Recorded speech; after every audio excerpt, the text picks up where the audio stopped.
How's it going, everybody? Tricks here, and I'm back with another guide. I'm back with a flamethrower guide as promised on the previous video. I told you guys I was gonna make it, and here it is, right?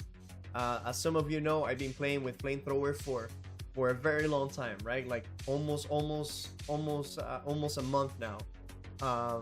And I was playing with the flamethrower way before the new patch came out, which the new patch buffed all of the burnings, and since flamethrowers is all about the burning, therefore the flamethrower got buffed as well, right? And together with that update. So yes, I was playing with the flamethrower way before the patch, and people at the beginning were like, Tricks, what are you doing? What are you doing with the flamethrower?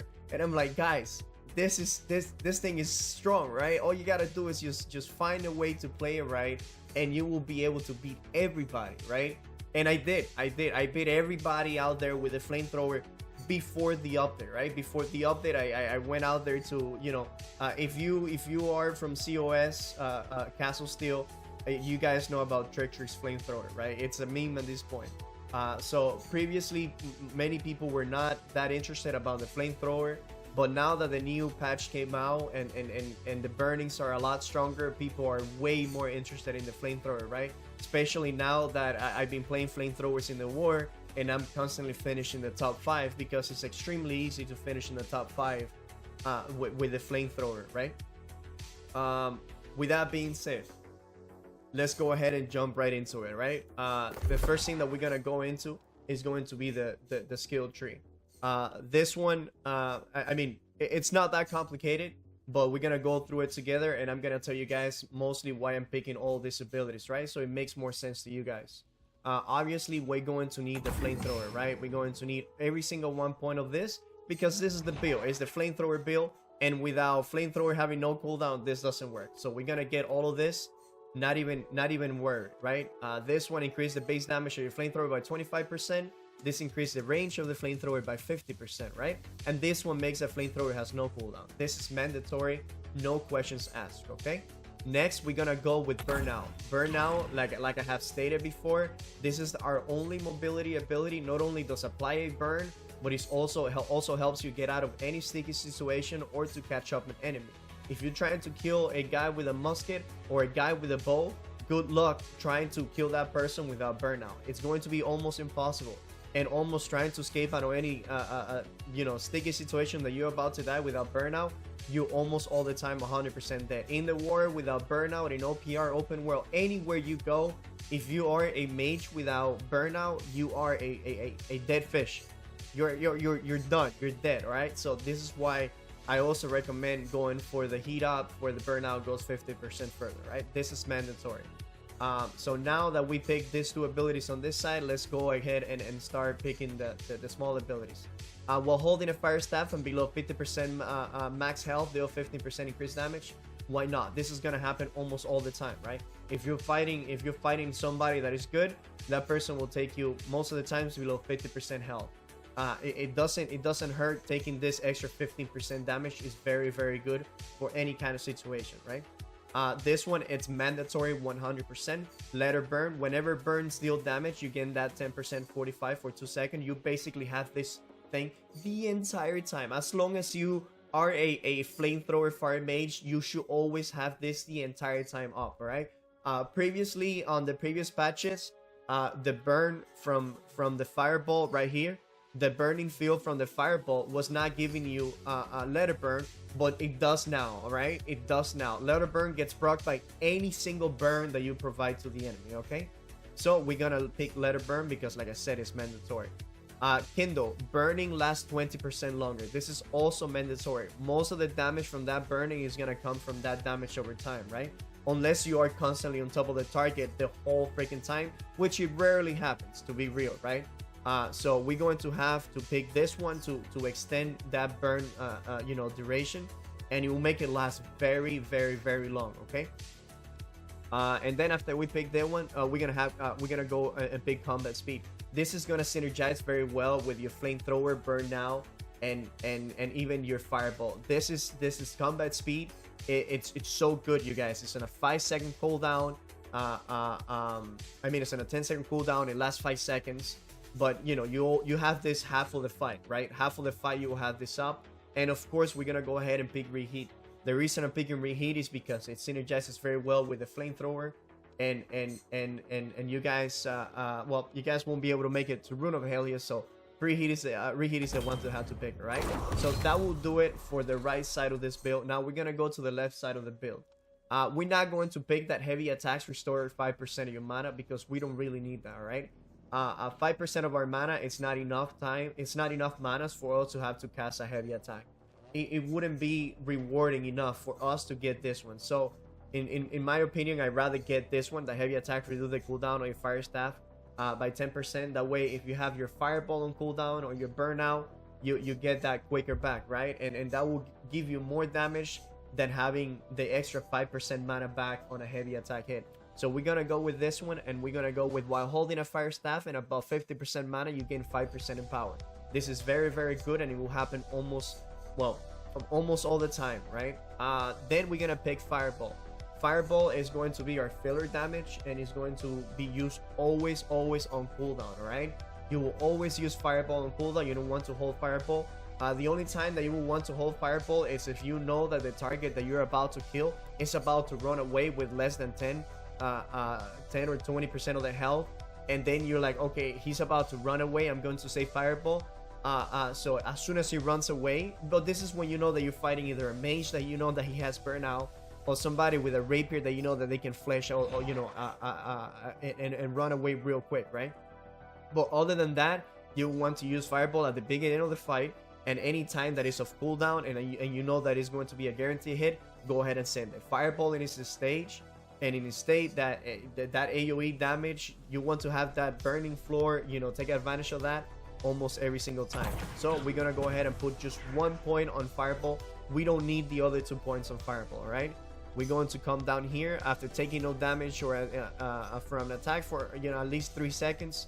You deal 5% extra damage. This will happen again more often than not in in duels. Not as much in wars, but in duels it will happen very, very, very often, and also in OPR. If you're playing OPR and you're doing those 1v1s in you know, in the outer points, you will get clear casting a lot of the times, and it's an extra 5% damage that it doesn't hurt, right?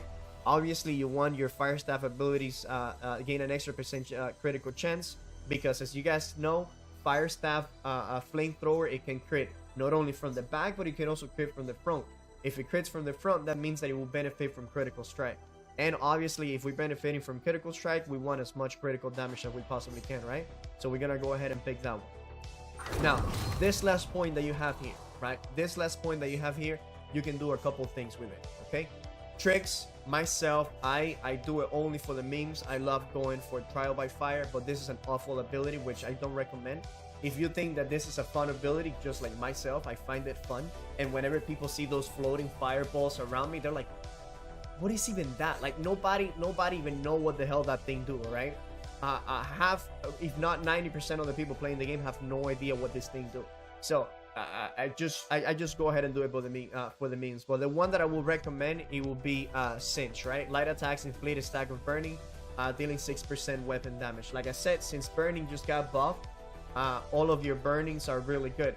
And not only that, if an enemy by any chance is trying to run away and they're trying to make escape for it, and you don't have burnout on cooldown and you cannot get close to them, and you fire and your flamethrower, it's out of range, right?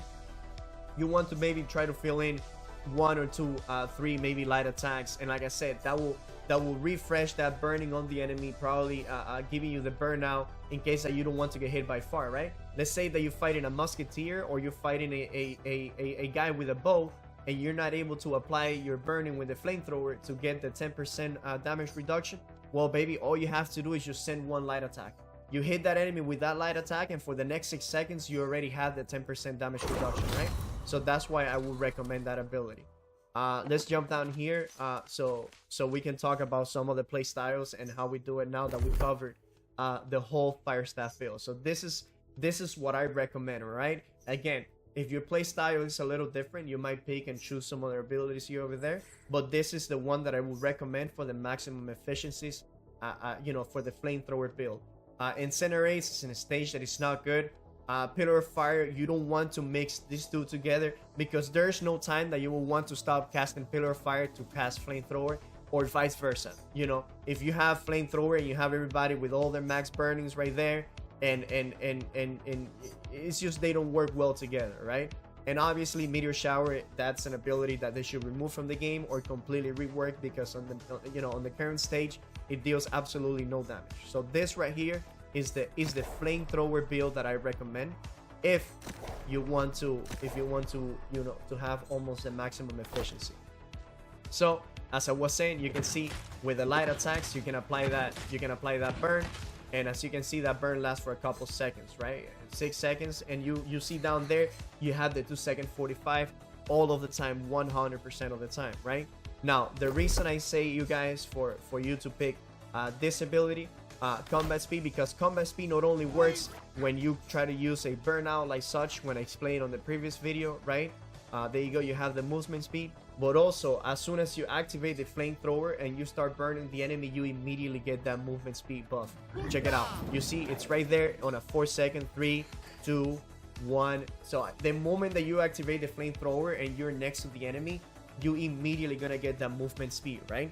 No, you're gonna get the movement speed, you're gonna get the damage reduction. And here's the other thing, if you have perks such as accelerating Flamethrower, these two will stack together. So the moment that you activate the Flamethrower, you get the first initial movement speed, and as soon as you get those 3 hits, which now it happens extremely quick, guys, it only takes 2.5 seconds with the Flamethrower out, right?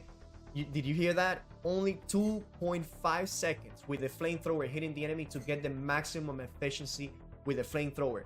Previously it was 5 seconds and longer, because not only they reduce the amount of time that it takes for you to tick the enemy, right, from 1.3 seconds to 1 second for the full tick, but they also reduce the amount of ticks that you need. So now for only 2.5 seconds you will have the maximum efficiency of burning on the enemy, right? And that, with that being said, if you're burning the enemy for only a second and maybe a second and a half, you get the second movement speed buff, just like this. Watch my buff, how you guys are gonna see 2 movement speed buffs, right? There's the first one and there's the second one, you see, and they pretty much synergize very, very well together, giving you that super burst of movement speed. And it doesn't stop there, because if you have the rain ability right here, that any ally, including self, gets a 25% movement speed for 2 seconds when entering the shower. If you put this thing right here and you pull out the Flamethrower, look at this movement speed. You will move extremely fast. It's an insane burst of movement speed that you will feel it, guys. You will feel the difference. You will move super quick, super fast. All right, and since we talk about the Ice Shower, let's go ahead and talk about the best weapon that can synergize with the Flamethrower.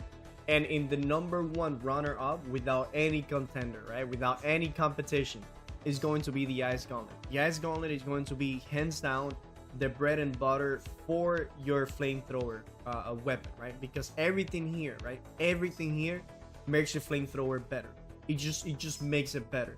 And it's with the help of Ultimate Shield and with the help of the other abilities like the Ice Shower over here.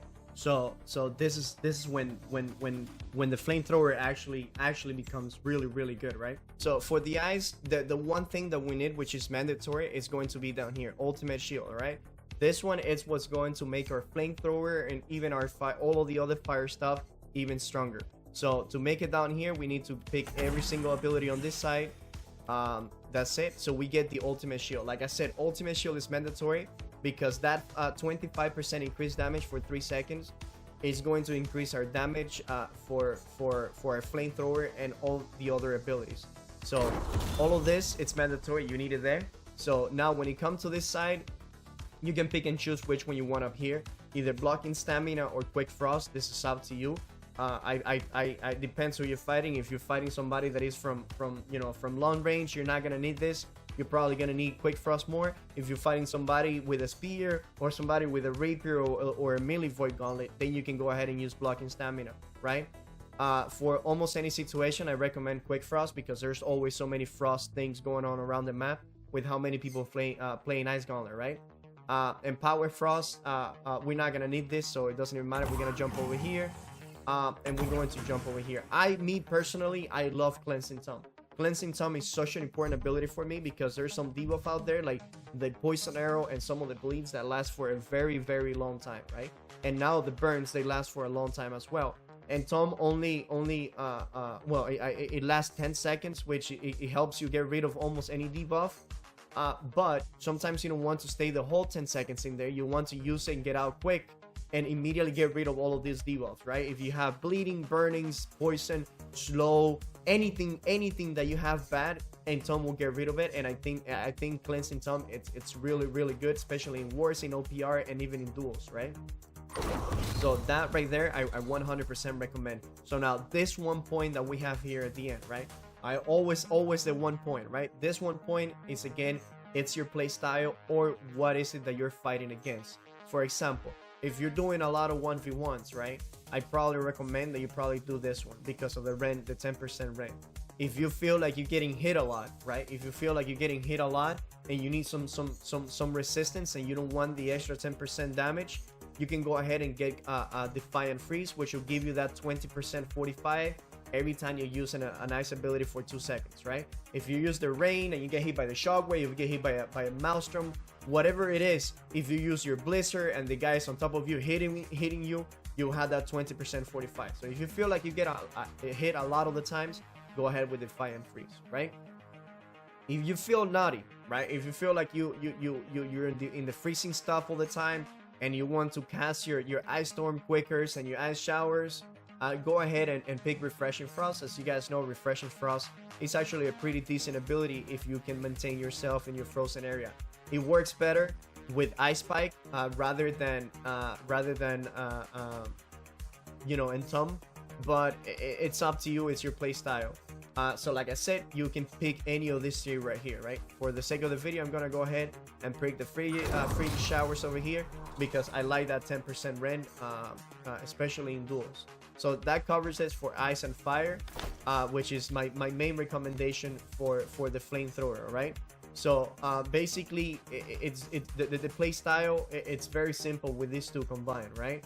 As soon as the fight starts, like I said before, you want to send in that fireball immediately. You want to have it off cooldown, and as you can see, you already have the 2-second 45 on you, right?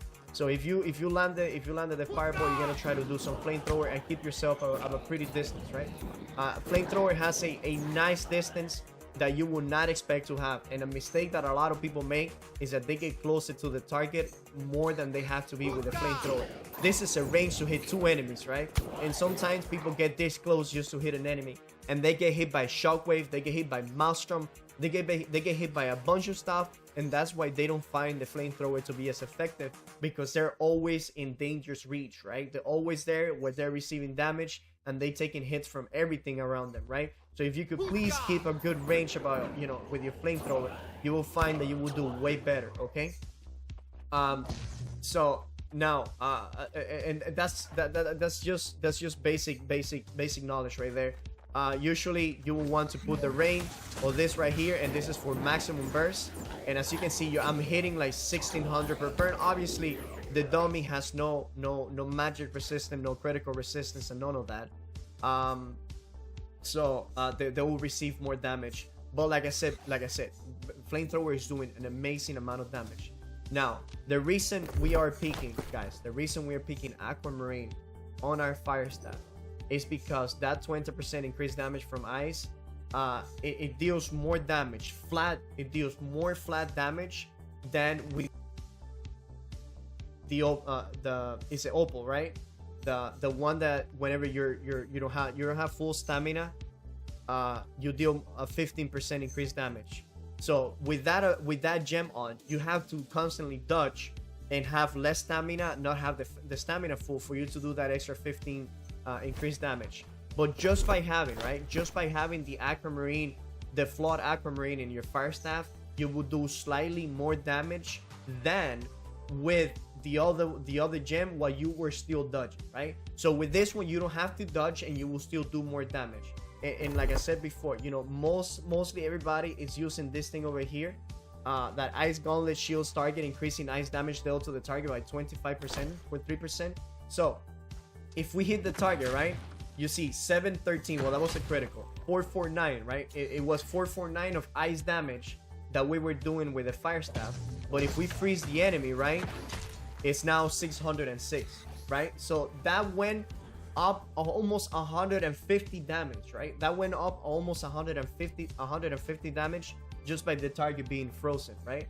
And if any ally of yours puts something frozen on the enemy, you will do that extra damage there. On top of that, like I said before, you will be doing more damage just by having this gem slotted on, and rather than having the opal gem, right? For the ice gauntlet, I still recommend this one right here. Damage against target with after crowd control status effect will do 12% more damage. This one is a no-brainer, and it's still the one that you should go with all the time, right? The moment that you put something on the enemy, they will immediately get more damage from your ice gauntlet just by having that gem on it and using ice gauntlet abilities, right? You use the rain, boom, more damage. You use the blizzard, boom, more damage. It's just no point in picking another gem for the ice gauntlet unless you go in PvE, right? But for PvP, this one is the one that I recommend, and most of the time also for PvE as well. So now that we covered that, let's talk about a little bit about the gear, right? So for the gear and perks, the one that I want to start recommending 100%, it will be accelerating flamethrower, right? Accelerating flamethrower is a must if you want to play with the flamethrower build. After you have a piece with accelerating flamethrower and or resilient, freedom, or refreshing, you can move on to the next piece. The next piece that we want to talk about, it will be something with empower and fireball, right? Like I said, you're going to be using empower and fireball on cooldown, right? And this will be a great filler ability to increase the damage that you're going to be doing to the enemy or to groups of enemies. So the moment that you have an empowering fireball with resilient, refreshing, or freedom, that will be a beast piece of equipment right there. And then we can move on to the next piece. Right, those two perks are my S tiers and most half perks for the flamethrower build. Now we're going to move on to some secondary perks that will not only increase your survivability, but it will increase the performance and the output of this build. One that I really like and enjoy is efficient burnout, right? Whenever you use burnout, or even if you don't use burnout, if you cancel burnout in before the animation happens, you get that mana regeneration, almost 40% mana regeneration for 8 seconds, which it really helps. It gives you some big bumps in your mana regen that in duels, if you know what I'm talking about. If you're a person that runs out of mana, you will probably want efficient burnout. Like I said, efficient burnout with refreshing, resilient, or freedom, it's something that you will want for another piece of equipment. Now that we cover efficient burnout, another piece that I want to cover is something with Healing Tome. Healing Tome has become one of my favorite perks for the Ice Gauntlet. Healing Tome has saved me and has increased my win rate, not only in duels, but in the open world by a big amount. That extra 10% health every time you exit the Entomb, it is so freaking crucial for my playstyle lately that I cannot play without it. Believe it or not, I cannot play without it. And sometimes I use Entomb 3 to 4 times in a single duel. If you think about it, that is 30 to 40% of your health that you're just getting back. Sometimes you're about to die and you use the Entomb, and the enemy knows that you're about to die, right? So they make a risky move, and as soon as you get out of that Entomb, boom, you get that extra 10% health, and all of a sudden you have way more health than they expected, and you can make a comeback. It happens very often, right? I will totally recommend Healing Tome if you guys have never used it. Outside of Healing Tome, the Deadly Showers. Deadly Showers, it will make the enemy receive more, that extra dot whenever you freeze them with your rain. This will increase your damage output for a little bit. It's not something to go out of your way, but if you can get it, this will be something that it will increase the output of your build. All right, so with all of these perks that I mentioned, if you can get these perks with refreshing, resilient, or freedom, or a combination of those, that is what you will be aiming for, right? For the Ice Gauntlet, if you don't have Unending Thaw in one of your pieces of armor, then I recommend Crystalline Curse. It's very easy to obtain Ice Gauntlet. All you need is 200 Arcana, which is nowadays is quite easy to get, right? I don't know, I got my Arcana a long time ago, so I don't know how easy it is to get 200 Arcana nowadays. But again, if you get 200 Arcana, which you don't have to spend much money in it, you will get your hands in the Crystalline Curse, which it has Unending Thought, Refreshing Move, and Enchanted. Those are 3 amazing perks for a nice gauntlet. For your Fire Staff, the initial one that I will recommend, something with Keen Vicious and Flame Attunement, right? Flame Attunement is extremely hard to get, so it's gonna take you a while if you want to get that best super Fire Staff, right? But until that happens, you can go ahead and get your Firevine Battle Staff from Genesis, which again, it's an amazing Fire Staff, possibly one of the best Fire Staff in the game, without counting, you know, those that you can get specifically for a specific situation, and getting beat only by the Flame Attunement Fire Staff. With that being said, I would like to cover some honorable mentions for some of the you know, the newer gear and newer perks that are coming out that might be extremely viable for your playstyle as well. And one of them, it's Critical Retribution, right? That on crits taken, you gain 9.4% increased chance for 7 seconds on a 20-second cooldown. You can, if you can find you know, if you can find a piece of armor like that and you can put it on, it will be super amazing. Now, as long as you don't replace Empower and Fireball and Accelerating Flamethrower, you'll be good. It depends on your playstyle. If you feel like you want this one, you can go ahead and get it. As we speak, I'm making a different build testing all of the new perks, and I want to see how efficient that new build can be. The other one that I want to talk about is Shrinking Fortification. Dashing through an enemy attack grants Fortify, increasing your damage absorption by 3.8% for 6 seconds. Each armor piece with this perk increases the potency of this effect. With that being said, instead of Resilient, right? Instead of Resilience, now you can stack Shrinking Fortification. And by having Shrinking Fortification on all your pieces, it will give you a staggering, so it's almost 4%, and you can have it on like five pieces, right? So that is almost 20% damage reduction that you have there just by dodging through through an enemy attack, which when you have the Flamethrower, it will happen so often. If you play with Flamethrower, you know exactly what I'm talking about. Whenever the enemy uses one of those gravity well, boom, you dodge through it, you get this fortification. If they use Maelstrom, you dodge through it, you get the fortification. And this is something that you guys haven't realized, right? Whenever a bowman is drawing their bow and they shoot at you and you dodge through that bow attack, you get the fortification. If you're fighting a musketeer and you know that shot is going to come because you saw them shooting and then rolling, and usually after the rolling comes a second bullet, if you dodge through that bullet, guess what you're gonna get? Damn right, you're gonna get that Shrinking Fortification, getting that extra survivability of 20% for 6 seconds just by dodging through an attack. That is very strong, you guys. But if you could replace Resilient, or you don't even have to replace Resilient, right? You can gun for both of those. If you get Resilient, that's fine. If you get Shrinking Fortification, even better. Shrinking Fortification being, you know, another thing that we can add to the pool, it just makes it even better because it's a PvP and PvE perk that works wonder. If you want to go heavy, medium, or light, all of 3 of them are performing extremely well. The only thing that I will want you to be aware of, if you're going to go light, I will want you on your accessory, especially on your ring, to have Hardy. The same if you're going heavy, right? If you're going light or heavy, I will recommend that you go with Hardy. That way you can dodge triple times out of any situation. And you guys know that if you dodge, right? If you dodge and you run out of stamina, but if you burn out right after, right? By the time that you're almost done with the burnout animation, you will have your stamina fully back, right? So yes, I know it's a bad habit to run out of stamina, because when you run out of stamina, you not only you move slower, but it takes longer for your stamina, you know, for you to be able to perform any stamina consuming ability, right?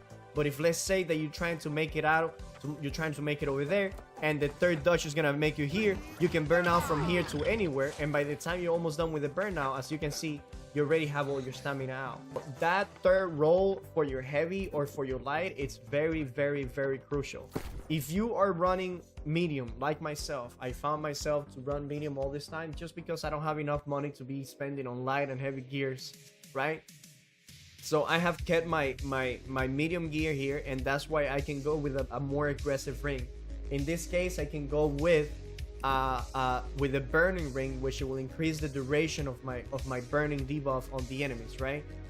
So if for a ring, what I would recommend is you go refreshing, keen, and burning, right? If you're running medium. If you're running light or heavy and you're feeling adventurous and you want to do more damage, sure, go with burning or something else, right? But if you're light or heavy, then I would recommend that you go with keen, refreshing, and hardy. Okay, for your amulet, I still recommend divine and health. This is still undefeated. If you can have divine and health on your amulet, that is the one that I will always 100% recommend. As for your earring, right? For your earring, this one is you can pick and choose over here. For duels that are fast-paced, I like to go for duels that are fast-paced. I like to go nimble, right? For duels that are fast-paced, I like to go nimble. For duels that will take more than 30 seconds or 20 seconds, I like to go regenerating. If it doesn't matter what your play style is, that is what I would recommend. Regenerating, it comes in so freaking handy when you are playing those 1v1s and you want to step out of the battle for a couple of seconds. That regenerating combined with the regenerating of your hardy meals that stacks up, it will help you tremendously, right? Like I said, if you are in a more active battle, then you go ahead and use nimble, right? Nimble, it will help your stamina regen tremendously. You will feel the difference. Like if you play nimble without playing nimble before, you probably after that you won't be able to get away from nimble. You're like, there's no way I can move from nimble, right? Nimble is just too good. So now that we covered the accessories and the weight of the armor, like I said, you can go with either or. All three of them are in a good stage in the game. Light for the more damage, but less survivability, but the rolls are very, very, very good. Heavy for the extra survivability, but less damage, but you have more duration on the ground controls, meaning that if you put the rain or if you put the shower on top of the enemy, the blizzard, they're gonna be slower for a longer duration, and it synergizes very well with your fire staff. Or you can go with medium like myself, which you have a little bit of both, and you also have the hop, which you can hop 3 times without worrying about stamina, and that way I can go with aggressive with a more aggressive ring like this one, for example, because if we add the 30% duration damage over time from the intelligence, right, plus the 30% from burning, so that's 30 plus another 30 over there, that is 60%, and then we go over here to weapon mastery and we go to fire staff and we have this one, and that is right there 80%, right? 80% duration. So usually the burnings, they last for 6 seconds, but because of this, they last an 80% longer, which it takes it up to when it's staggering, guys. To when it's staggering, guess what? Almost 11 seconds. 1, 2, 3, 4, 5, 6, 7, 8, 9, 10, 11, and here's where it went away, right? So if you add all of that damage, right, whatever damage you're doing, multiply it by 10 if you have this, right? So if you're taking for 31, right, let's say that because the enemy has a lot of magic resistance, if you're taking for 31 times 5, that is what, 150 times 10, that is 1,500 damage that you did for free, just for holding the fire staff on the enemy for only 2.5 seconds. Now 31 damage, it's somebody that has a shit ton of magic resistance and is heavy. Usually you're gonna see the stakes from ranging anywhere from 50 all the way up to 70, all right? So you will be hitting the enemy for a lot of damage, and like I said, all you have to do is hold the fire staff on the enemy for 2.5 seconds, right? The moment that you hear the fight ticks, you can stop, and they go as follows: 1, 2, 3, 4, 5. That's it. you already have the 5 stacks, which is maximum efficiency for the flamethrower. If you stay anywhere after that, it's just you're doing a massive amount of damage, because you're resetting that, you know, 70, in this case it's 79, but you're resetting constantly, you know, increasing that damage of maximum, plus you're having that flamethrower doing a good base damage. And without combining something like the blizzard, you will put the flamethrower. Now we're benefiting from all of the ice damage. When that runs out, you can put this stuff, you can burn the enemy longer, right? Like this is just so much damage, right? The last thing I would like to cover will be the attributes. The one that I will recommend is 300 intelligence and 200 constitution. 300 intelligence will give you plenty damage, plus it give you all of the stuff that you need as a, you know, as a mage, and 200 constitution will give you as much defensive, you know, capabilities that you possibly can, especially the 200 constitution one that gives you that extra armor. Since you're not gonna reach a 300 200, you will have to eat an attribute food, and the one that I will recommend is the pork belly fried rice. It's extremely easy to make, and it's probably one of the cheapest food out there that you can buy to get you to that 300 200. With that being said, thank you guys so much for watching the video. If you guys didn't know, I stream on Twitch every single night at 9 p.m. If you guys have any questions or any idea about any build, go over there, say hi, bring it on, you know, like, hey Trix, I have this idea, or I have this question. You guys could also leave a comment on the section down below. I will read every single one of the comments, and I will try the best of my ability to answer them. Thank you so much for staying all the way until the end of the video, and I hope you guys go out there and start burning a bunch of people with this new flamethrower build. You guys have a good one, and I'll see you on the next video. Cheers.